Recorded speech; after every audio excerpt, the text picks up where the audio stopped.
ఈయన పేరేటంటే ఓబద్య. ఎవరికి సమకాలీనుడు అంటే ఏలియా అనే ప్రవక్తకు సమకాలికుడు. నిజంగా ఏలియా కాలంలో ఒక భయంకరమైన కరువు వచ్చుదండి. ఆ భయంకరమైన కరువు ఎంత దారుణంగా ఉంటుందంటే, ఒకసారి యెషయా గ్రంథంలో కరువు పరిస్థితి, అవసరం లేదమ్మా ఇప్పుడు టైం లేదు, యెషయా గారు కరువు ప్రాంతంలో సిచ్యువేషన్ ఎట్టుంటుందో వర్ణిస్తూ ఉంటాడు. కరువు ప్రాంతంలో సిచ్యువేషన్ ఎట్టుంటుందో తెలుసా? తినడానికి తిండి లేక పరిస్థితి చాలా దారుణంగా అయితే కన్న తల్లులు ఏం చేసేవాళ్ళట, కన్న గర్భాన పుట్టిన పిల్లలు వండుకొని, అలాంటి కరువు ప్రాంతాలండి. భయంకరమైన కరువు. ఎంత కరువు అంటే కన్న పిల్లలు చూసే కనికరం వస్తుంది, కానీ కరువు కట తట్టుకోలేక ఆకలి బాధ భరించలేక కన్న పిల్లలనట వండుకొని తినే పరిస్థితులు. అంత భయంకరమైన కరువులు ఈ ప్రపంచ చరిత్రలో చాలా వచ్చాయి. అలాంటి ఒక కరువే ఏలియా గారి కాలంలో వచ్చింది. కేరీతు వాత దగ్గర ఉన్నాడు. వాగు నీళ్ళు ఏమైపోయాట, ఎండిపోయాయి. వాగులు లేవు, తినడానికి తిండి లేదు, ఏమీ లేదు. ఏలియాను ఒక చోటుకు పంపించాడట. ఎవరి దగ్గరికి పంపించాడట? సారేపత్ అనే ఊరిలో ఒక పేద విధవరాల దగ్గరికి పంపించాడు. ఆ తల్లి ఎవరిని చూసుకుంది? ఏలియా అన్న ఒక ప్రవక్తను చూసుకుంది. చాలామంది మన క్రైస్తవులు ఎక్కడ ఊరుకు ఆగిపోయాడో తెలుసా? కరువు ప్రాంతంలో, కరువు సిచ్యువేషన్లో ఏలియా అన్న ఒక ప్రవక్తను చూసుకున్న సారేపతు విధవరాలు దగ్గర మాత్రమే ఆగిపోయింది. సారేపతు విధవరాలు ఎంతమంది ప్రవక్తలు చూసుకుందమ్మా? ఎంతమందిని చూసుకుంది? ఒక్కడిని చూసుకుంది. అదే కరువు ప్రాంతంలో, అదే సిచ్యువేషన్లో ఒక వ్యక్తి ఒక్కని కాదు ఎంతమందిని చూసుకున్నాడో తెలుసా? 100 మందిని చూసుకున్న నమ్మకమైనోడు ఒకడు ఉన్నాడు. కానీ ఆ నమ్మకమైనోడు గురించి మాత్రం ప్రపంచము మర్చిపోయింది. ఒక్కరిని చూసుకున్న సారేపతు విధవరాలు, సారేపతు విధవరాలు అంత గొప్పది మరొకటి లేదు. ఆమె చాలా గొప్పదే, నేను ఆమె జోలికి ఏం పోవట్లే. కానీ ఓ ఏలియా ఒక్కను చూసుకున్న సారేపతు విధవరాలే ఆ సిచ్యువేషన్లో అంత గొప్పగా నువ్వు చూపించంటే, ఒక్కని కాదు 100 మంది ప్రవక్తలు చూసుకున్నాడు ఒకడు. 100 మందిని ఎక్కడుండి చూసుకున్నాడు తెలుసా? ఎక్కడుండి చూసుకున్నాడట? ఈ ఓబద్య అనే వ్యక్తి యెజబెలు అనే ఆహాబు, యెజబెల్ అనే వాళ్ళ గృహ నిర్వాహకుడు, అంటే ఇంటి బాధ్యతలు చూసుకుంటూ ఉంటాడు. ఈ యెజబెలు ఏం చేసి ఉంటుందో తెలుసా? యెహోవా ప్రవక్తలు కనపచ్చినట్టే చంపేయండి అని ఆజ్ఞ ఇచ్చింటారు. ఏ ఆ ఇంటిలో నుంచి ఆజ్ఞ బయలుదేరిందో, ఏ ఇంటిలో నుంచి అయితే యెహోవా ప్రవక్తలను చంపమని ఆజ్ఞ బయలుదేరిందో, రక్షణ కూడా ఏ ఇంట్లో నుంచి బయలుదేరిందో తెలుసా? ఆ ప్రవక్తలకు అదే యెజబెలు ఇంట్లో నుంచే, అదే ఆహాబు ఇంట్లో నుంచే తన ప్రవక్తలను కాపాడుకునే ఒక నమ్మకమైన యోధుని దేవుడు రేపాడు. ఆ నమ్మకమైన యోధుడెవడు? ఓబద్య. నిజంగా ఓబద్యను చూసినప్పుడు నాకు అనిపించింది, 100 మంది యెహోవా ప్రవక్తలు కాపాడుతున్నాడమ్మా. ఈ విషయం యెజబెలుకు తెలిసిందనుకో బతకనిచ్చదా? బతకనిచ్చదా? 100 మందిని కాదు, ముందు నడి ఇంట్లో నరికేది ఎవరినో తెలుసా? ఓబద్యని నరికి పడచ్చది. ఇప్పుడు నేను అంటాను, ఓబద్య సావు కళ్ళ ముందరే తిరుగుతున్నాడు. ఎన్ని రోజులు తిరిగాడు? సుమారుగా 3.5 సంవత్సరాలు కరువు వచ్చే 3.5 సంవత్సర కరువు ప్రాంతంలో ఏం జరుగుతుందో తెలుసా? ఈ 3.5 సంవత్సరాలు కరువు వస్తే, ఈ 3.5 సంవత్సర కరువు కాలంలో మొత్తం ఎవరిని కాపాడుతూ ఉంటాడు? 100 మంది ప్రవక్తలను కంటికి రెప్పలా కాపాడుకుంటూ వస్తూ ఉంటాడు. అక్కడ కాపాడుతున్నాడు, ఇక్కడికి వచ్చి ఏమీ తెలియని వాళ్ళ మాదిరి నటిస్తూ బ్రతుకుతున్నాడు.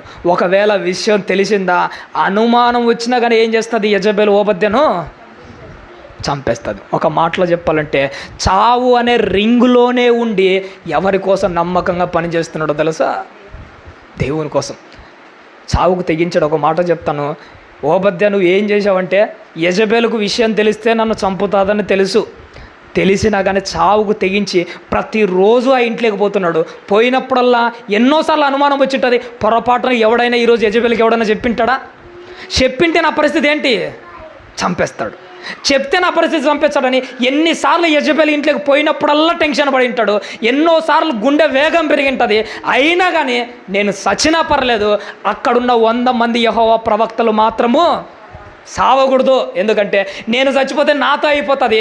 అదే 100 మంది ప్రవక్తలు బతికితే వాళ్ళ వల్ల ఎన్నో ఆత్మలు ఇంకా బ్రతికింపబడతాయి. చూసారా ఆ ఓబద్యలో ఉన్న తెగింపు, ఓబద్యలో ఉన్న నమ్మకమైన వాణిలో ఉన్న ఆ తెగింపు ఎంత గొప్పదంటే నేను చెప్తాను, తన ప్రాణం పోయినా కానీ దేవుని నమ్మకమైన పరిసరాన్ని ఇడిచిపెట్టాడు.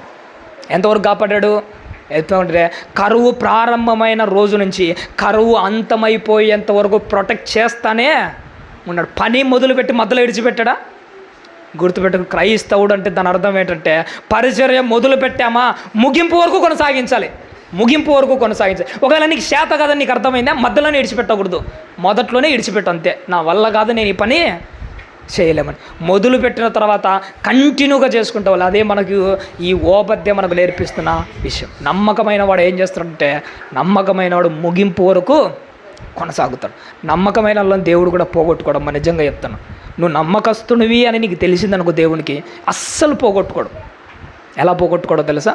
కరువు వచ్చింది, అందరూ చచ్చిపోతున్నాడు, ఏలియానేమైనా పోగొట్టుకున్నాడా? అందరూ పోతున్నారు కానీ ఏలియాను పోగొట్టుకోలే. కరువు వచ్చింది, అందరూ పోతున్నారు కానీ ఆ 100 మంది యెహోవా ప్రవక్తలు పోగొట్టుకున్నాడా?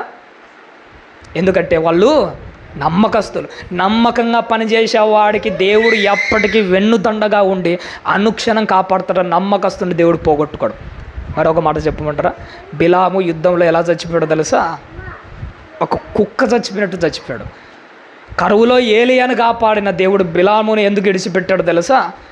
ఏలియాలో ఉన్నది నమ్మకము, బిలాములో ఉన్నది నమ్మక ద్రోహము. గుర్తుపెట్టుకోండి, ఏలియాలో ఉన్నది నమ్మకము, బిలాములో ఉన్నది నమ్మక ద్రోహము. ఏలియాలో ఉన్న నమ్మకాన్ని బట్టి ఏలియా ప్రాణాన్ని కాపాడాడు, బిలాములో ఉన్న నమ్మక ద్రోహాన్ని బట్టి బిలామును కత్తి వాతకు అలా కుక్కని విడిచిపెట్టినట్టు విడిచిపెట్టాడు. గుర్తుపెట్టుకోండి, దేవుడు మనలో చూసేది ఏంటంటే నమ్మకం. ఏం సంపాదించుకుంటే మన చెల్లెలు ఇందాక అనిపించింది, ఏమని చెప్పిందో తెలుసా? బరువును పెంచుకోవాలట. శరీరం తిని తిని తిని శరీరం బరువు పెంచి కొవ్వును పెంచుకుంటున్నామేమో కానీ ఆత్మ బరువును పెంచుకుంటూ నమ్మకాన్ని సంపాదించుకుంటూ దేవుని దగ్గర నమ్మకంగా బతికే వాళ్ళు ఎవడు లేరు. చూసారా? నమ్మకాన్ని సంపాదించుకోవాలి. నమ్మకాన్ని సంపాదించుకుంటే తరతరాలు నీ బ్రతుకు కాలం అంతా నువ్వు సేవలు కొనసాగుతావు. ఏలియా గారు నమ్మకంగా సేవ చేస్తున్నాడు. ఏలియా గారి దగ్గర ఒక నమ్మకమైన శిష్యుడు ఉండేవాడు. ఎవరు? ఎలీషా గారు. ఎలీషా గారు ఎలా నమ్మకంగా ఉండంటే ఏలియా దగ్గర చేయాల్సిన పని అంతా నమ్మకంగా ముగింపు వరకున్నాడు. ఏలియా తర్వాత ఏలియా అంత గొప్ప సేవకుడు ఎవరయ్యాడో తెలుసా? ఎలీషా అయ్యాడు. ఎలీషా దగ్గర కూడా ఒక శిష్యుడు ఉన్నాడు. ఆయన పేరు తెలుసా? ఎవరు? గెహజీ. ఏలియా దగ్గర నమ్మకంగా ఉన్న ఎలీషా ఏలియా అంత గొప్పవాడు అయిపోయాడు, కానీ ఎలీషా దగ్గర ఉన్న గెహజీ ఎలీషా అంత గొప్పవాడు కాలేకపోయాడు. ఎందుకంటే ఏలియా దగ్గర ఉన్న ఎలీషాలో నమ్మకం ఉంది, ఎలీషాల దగ్గర ఉన్న గెహజీలో ఏం లేదు, నమ్మకం లేదు. అందుకోసమే దేవుడు తన పరిచర్యను ఇవ్వలే. మోషే దగ్గర నమ్మకంగా ఉన్న యెహోషువకు నమ్మకంగా పరిచర్యను ఇచ్చాడే కానీ యెహోషువ పిల్లలకు దేవుడు నమ్మకంగా పరిచర్యను ఇవ్వలే. ఎందుకంటే వాళ్ళలో దేవుడు చూసేది నమ్మకము. నువ్వు కూడా నమ్మకంగా ఉంటేనే నీకు పరిచర్య ఉంటుంది. నమ్మకం లేని రోజు దేవుడు నిన్ను విడిచిపెడతాడు.